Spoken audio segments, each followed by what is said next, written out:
नमस्कार दोस्तों। मैं आपका अपना दोस्त एडवोकेट हरकिशन सिंह बावा। जैसा कि आप जानते हैं दोस्तों, हमने मिशन लीगल अवेयरनेस के अंतर्गत जो सीरीज शुरू की हुई है और वर्तमान की सीरीज है अनुसूचित जाति और जनजाति अत्याचार निवारण अधिनियम 1989। तो दोस्तों, इससे पहले की जो वीडियो है उसे आप प्लेलिस्ट में देख सकते हैं। तो उसमें हमने अध्याय 4 तक पूर्ण किया है और आज हम बात करेंगे अध्याय 5 की दोस्तों। क्योंकि दोस्तों, ये जो अधिनियम है ये बहुत ही महत्वपूर्ण है और इसका जो अध्याय 5 है ये भी बहुत ज्यादा महत्वपूर्ण है, जो कि बात करता है प्रकीर्ण के बारे में। प्रकीर्ण यानी मिसलेनियस। तो दोस्तों, इसमें धारा 16 कहती है राज्य सरकार की सामूहिक जुर्माना अधिरोपित करने की शक्ति। यानी कि राज्य सरकार को सामूहिक जुर्माना अधिरोपित करने की शक्ति दी गई है इस अधिनियम के अंतर्गत। उसमें कैसे कैसे होगा दोस्तों? सिविल अधिकार संरक्षण अधिनियम 1955 यानी 1955 का 22 की धारा 10A के उपबंध जहां तक हो सके इस अधिनियम के अधीन सामूहिक जुर्माना अधिरोपित करने और उसे वसूल करने के प्रयोजनों के लिए और उससे संबद्ध सभी अन्य विषयों के लिए लागू होंगे। और दोस्तों, धारा 17 कहती है विधि और व्यवस्था तंत्र द्वारा निवारक कार्यवाही। और दोस्तों देखिए, हालांकि सभी धाराएं बहुत ही महत्वपूर्ण हैं, लेकिन कुछ धाराएं ऐसी आती हैं जो कि जनमानस के लिए बहुत विशेष हो जाती है दोस्तों। तो उसमें एक धारा ये 17 भी है दोस्तों, इसको आप ध्यान से देखिएगा। धारा 17 की धारा कहती है यदि जिला मजिस्ट्रेट या उपखंड मजिस्ट्रेट या किसी अन्य कार्यपालक मजिस्ट्रेट या किसी पुलिस अधिकारी को जो पुलिस उप अधीक्षण अधीक्षक की पंक्ति से नीचे का न हो इतला प्राप्त होने पर और ऐसी जांच करने के पश्चात जो वह आवश्यक समझे, यह विश्वास करने का कारण है कि किसी ऐसे व्यक्ति या ऐसे व्यक्तियों के समूह द्वारा जो अनुसूचित जाति या अनुसूचित जनजाति के नहीं हैं और जो उसकी अधिकारिता की स्थानीय सीमाओं के भीतर किसी स्थान पर निवास करते हैं या बार बार आते जाते हैं, इस अधिनियम के अधीन कोई अपराध करने की संभावना है या उन्होंने अपराध करने की धमकी दी है और उसकी यह राय है कि कार्रवाई करने के लिए पर्याप्त आधार हैं, तो वह उस क्षेत्र को अत्याचार ग्रस्त क्षेत्र घोषित कर सकेगा तथा शांति और सदाचार बनाए रखने तथा लोक व्यवस्था और प्रशांति बनाए रखने के लिए आवश्यक कार्रवाई कर सकेगा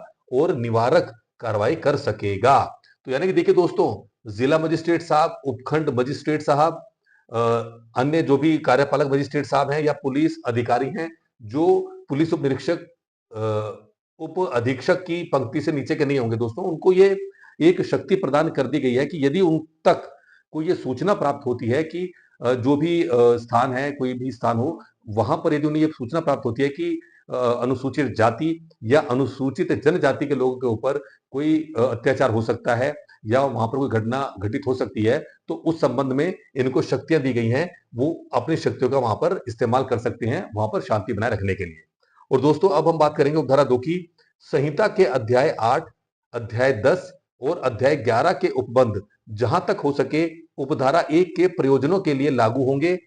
उपधारा 3 कहती है राज्य सरकार राजपत्र में अधिसूचना द्वारा एक या अधिक स्कीमें वह रीति विनिर्दिष्ट करते हुए बना सकेगा जिससे उपधारा 1 में निर्दिष्ट अधिकारी अत्याचारों के निवारण के लिए तथा अनुसूचित जाति या अनुसूचित जनजाति के सदस्यों में सुरक्षा की भावना पुनः लाने के लिए ऐसी स्कीम या स्कीमों में विनिर्दिष्ट समुचित कार्रवाई करेंगे।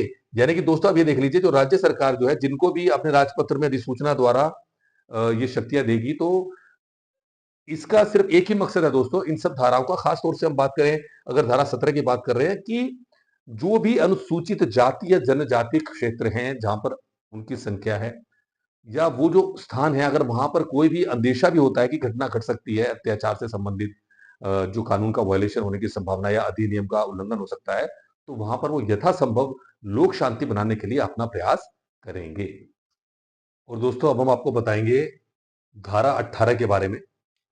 धारा 18 बताती है अधिनियम के अधीन अपराध करने वाले व्यक्तियों को संहिता की धारा 438 का लागू न होना।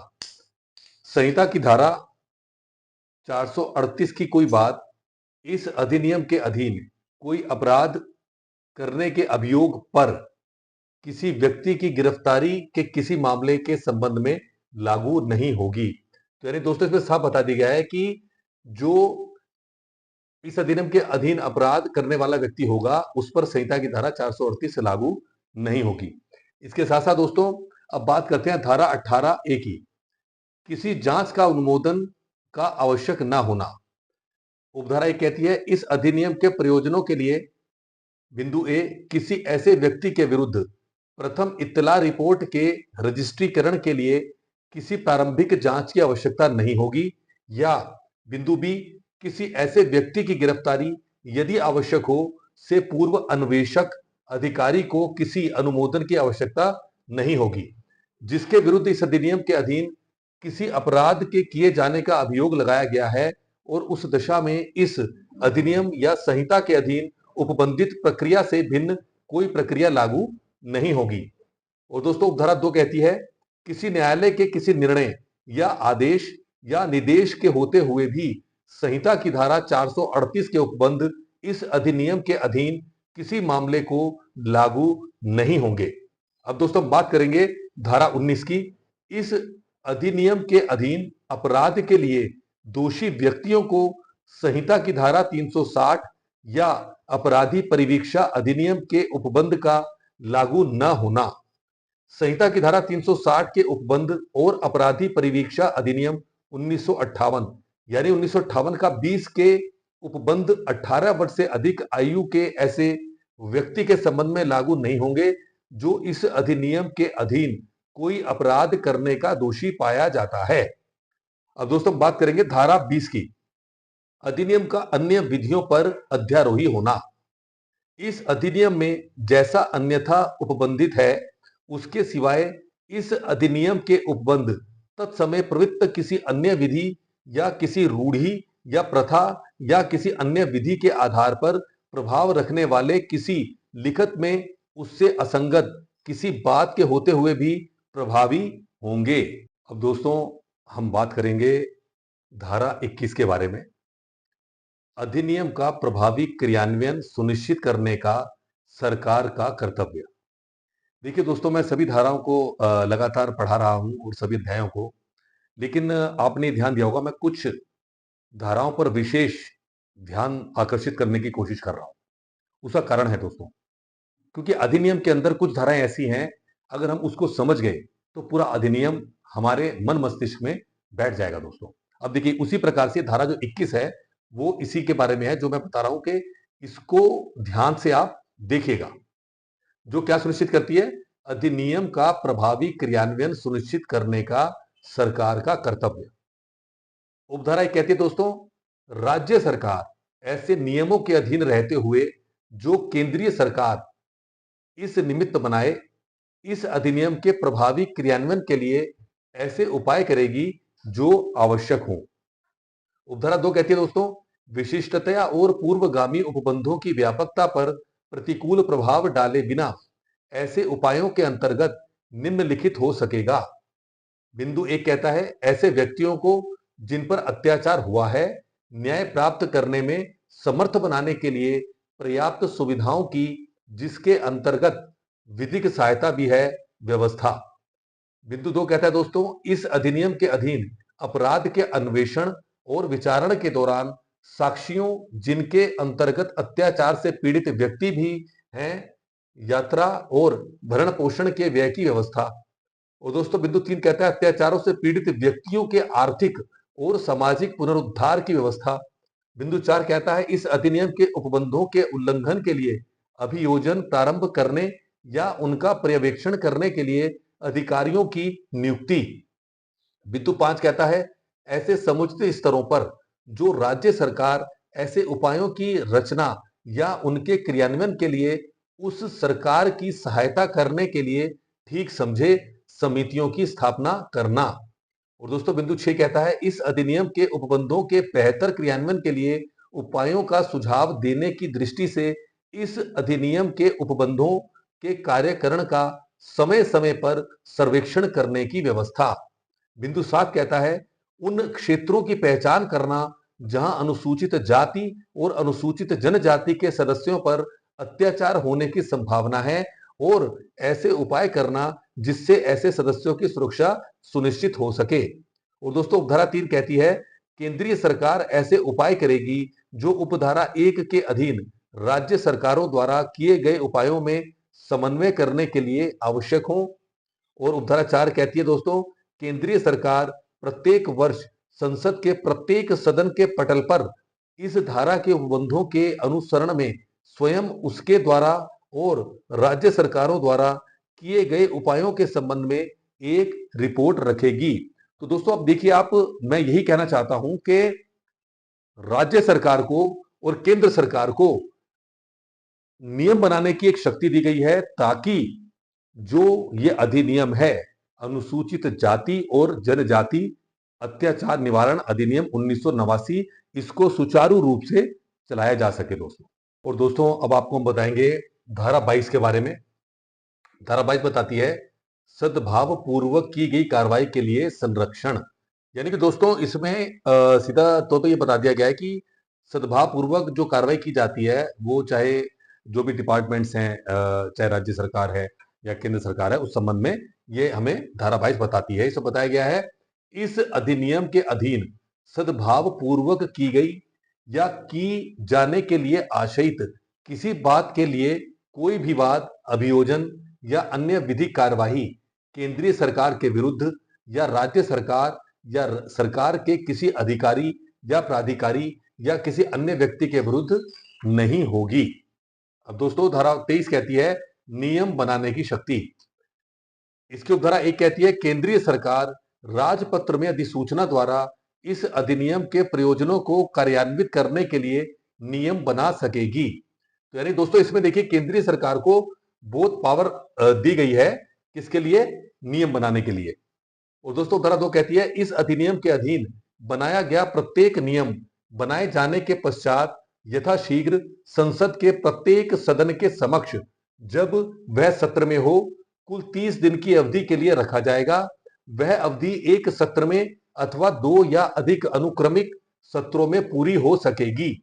यदि उस सत्र के या पूर्वोक्त अनुक्रमिक सत्रों के ठीक बाद के सत्र के अवसान के पूर्व दोनों सदन उस नियम में कोई परिवर्तन करने के लिए सहमत हो जाएं, तो तत्पश्चात वह ऐसे परिवर्तित रूप में ही प्रभावी होगा। यदि उक्त अवसान के पूर्व दोनों सदन सहमत हो जाएं कि वह नियम नहीं बनाया जाना चाहिए, तो तत्पश्चात वह निष्प्रभाव हो जाएगा। किंतु नियम के ऐसे परिवर्तित या निष्प्रभाव होने से उसके अधीन पहले की गई किसी बात की विधि मान्यता पर प्रतिकूल प्रभाव नहीं पड़ेगा।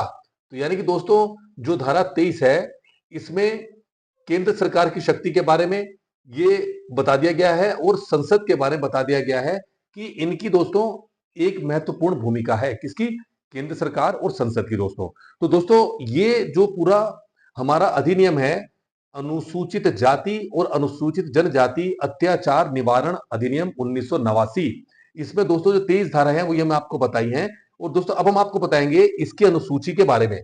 जो धारा 3.2.5.1 देखिए ना दोस्तों, मतलब इसके अंतर्गत है अनुसूची में धारा 3.2.5.1 के अंतर्गत जो दोस्तों बात करती है। पहले हम धाराओं की बात करेंगे तो भारतीय दंड संहिता के अधीन धारा, ये दोस्तों धाराएं हैं और इसमें अपराध का नाम और दंड ये दोस्तों यहां दिया गया है। अब जैसे कि भारतीय दंड संहिता के अधीन धारा जो 120A है वो किस बारे में बात कर रही है? आपराधिक षड्यंत्र की परिभाषा। और दोस्तों धारा 120B बात कर रही है आपराधिक षड्यंत्र का दंड। और दोस्तों धारा 141 बात कर रही है विधि विरुद्ध जमाव। और धारा 142 बात कर रही है विधि विरुद्ध जमाव का सदस्य होना। और दोस्तों अब हम आपको बताएंगे कि धारा 143 यानी विधि विरुद्ध जमाव के लिए दंड, धारा 144 घातक आयुध से सज्जित होकर विधि विरुद्ध जमाव में सम्मिलित होना, धारा 145 किसी विधि विरुद्ध जमाव में यह जानते हुए कि उसके बिखर जाने का समादेश दे दिया गया है सम्मिलित होना या उसमें बने रहना, धारा 146 बलवा करना, धारा 147 बलवा करने के लिए दंड, धारा 148 घातक आयुध से सज्जित होकर बलवा करना, धारा 217 लोक सेवक द्वारा किसी व्यक्ति को दंड से या किसी संपत्ति के संपहरण से बचाने के आशय से विधि के निर्देश की अवज्ञा।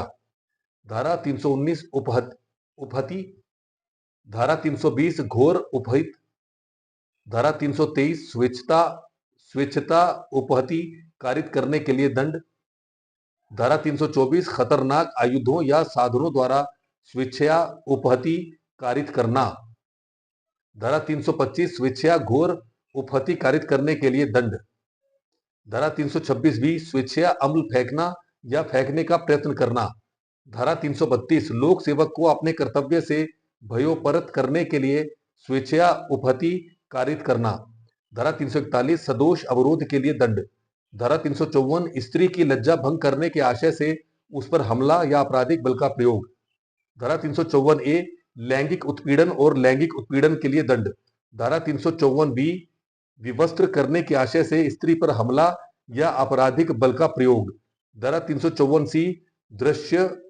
दृश्य ऋतिकता। तो यानी कि दोस्तों ये महत्वपूर्ण धाराएं भी हैं जो ये बताती हैं कि यदि कोई अपराध किया जाता है या विधि विरुद्ध कोई भी कार्य किया जाता है तो उस पर किस किस धारा के अंतर्गत क्या क्या अपराध बनता है। और दोस्तों धारा 354 डी बताती है पीछा करना, धारा 359 व्यपहरण, धारा 363 व्यपहरण के लिए दंड, धारा 365 किसी व्यक्ति का गुप्त रीति से और संदोष परिरोध करने के आशय से व्यपहरण या अपहरण, 376 बी पति द्वारा अपनी पत्नी के साथ पृथककरण के दौरान मैथुन, 376 सी प्राधिकार में किसी व्यक्ति द्वारा मैथुन, धारा 347 आपराधिक अतिचार के लिए दंड, धारा 506 आपराधिक अभित्रास के लिए दंड, धारा 509 शब्द अंग विक्षेप या कार्य जो किसी स्त्री की लज्जा का अनादर करने के लिए आशयित हैं। तो यानी कि दोस्तों ये जो अपराध हैं और जो हमने धाराएं बताई हैं भारतीय दंड संहिता के अधीन जो धाराएं बताई हैं और जो अपराधों के नाम बताए हैं दोस्तों, तो यदि ये अपराध किए जाते हैं तो इन धाराओं के अंतर्गत दंड के जो प्रावधान हैं उनसे भी रूबरू होना पड़ेगा किनको, जो कि अनुसूचित जाति और अनुसूचित जनजाति अत्याचार निवारण अधिनियम 1989 का उल्लंघन करेंगे। तो दोस्तों आज हमने जो हमारी सीरीज है इस अधिनियम की वो हमने पूर्ण की है दोस्तों, जो कि 5 अध्यायों में कंप्लीट हुई है। तो दोस्तों मैं यही कहना चाहूंगा कि निरंतर हम लोग प्रयास कर रहे हैं कि जो मिशन लीगल अवेयरनेस है इसके अंतर्गत हर इंसान को पता चले कि उसके अधिकार क्या हैं, उसके राइट्स क्या हैं और वो अवेयर हो ताकि वो अपने जीवन में खुशहाली ला सके। तो इसी क्रम में दोस्तों हमारा जो यूट्यूब चैनल है एडवोकेट हरकिशन सिंह बावा, इसको दोस्तों आपसे मेरा निवेदन है कि इसको शेयर करें, इसको लाइक करें, इस पर कमेंट करें अगर आपकी कोई भी क्वेरी है और हम यथासंभव प्रयास करेंगे जल्द से जल्द उस क्वेरी को हम आपको रिप्लाई करें दोस्तों। और दोस्तों आपसे बस यही मेरा निवेदन है कि जो भी आपके प्रियजन हैं, जो आपके जानकार हैं, जो जरूरतमंद हैं, उन तक इस वीडियो को जरूर ही आप शेयर करें। आपने मेरी वीडियो को बहुत ध्यान से देखा, थैंक यू सो मच। जय हिंद, जय भारत, जय उत्तराखंड।